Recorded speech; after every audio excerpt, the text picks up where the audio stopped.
What's going on, people? I'm doing a steel clash video of D2 versus XHP. Now, XHP is described as a stainless D2, but I haven't really found too many videos putting the two head to head in one video. So I decided to do one for myself to see if XHP performs as good or better than D2.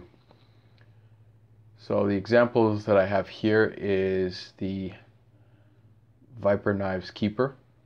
Now, the XHP knives that I'm using in the video will be two, seeing as how they're both short, much shorter than the Viper Knives Keeper.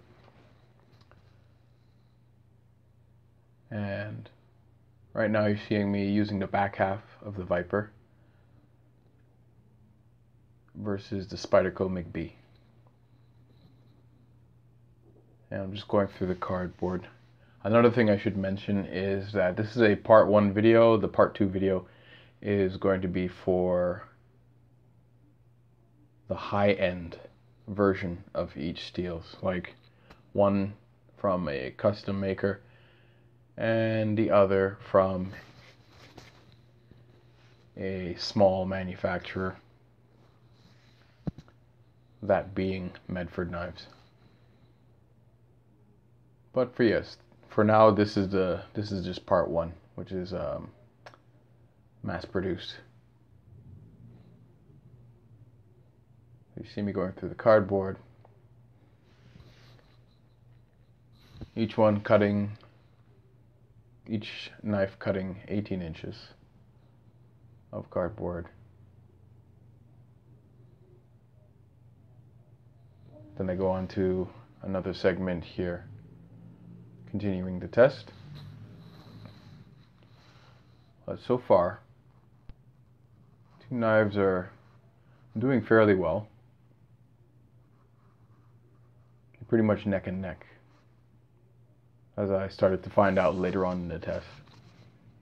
One wasn't really outclassing the other. So I simply continue. And what I found was interesting was that the XHP and the D2 were literally neck and neck. They started getting dull around the same time. They started getting, like, they got to the point where, like, they were both no longer cutting paper at the same time. One wasn't actually ahead of the other. And for me, I thought to myself, well, you know what? I got another knife to test against the front half of the Viper Knives Keeper. But in the meantime, I just kept continuing.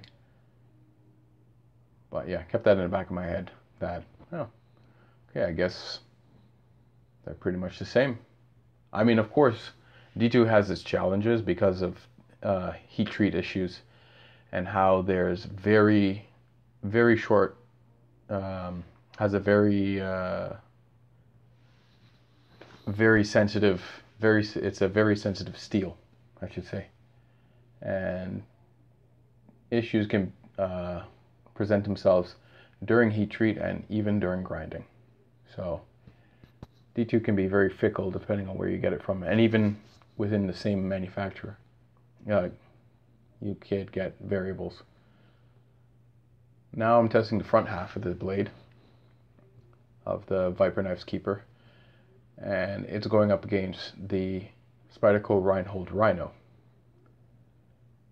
And once again, what I found in the test was that this D2 in particular from Viper Knives is actually holding up against, like holding its own against the XHP. And yeah, they both started getting dull at the same time, just like with the McBee against the back half of the Viper Knives Keeper. So it was an interesting test to see overall, because I was like very surprised. Now, I don't know the Rockwell hardness of the the Spyderco knives, but when I first got the Viper Knives Keeper, which was a couple years back, when it was like somewhat new, when I looked it up on their website, the D2 was advertised as the D2 of the Viper Knives Keeper was advertised as being between 60 to 62 Rockwell. Now, how much of that is actually true, I don't know. But one thing for certain, that this D2 actually proved to be just as edge retentive as the XHP samples that I had here. Alright, well that's pretty much it for this video. Stay tuned for part 2 of D2 versus XHP. And with that being said, y'all take care. Alright people, I am out.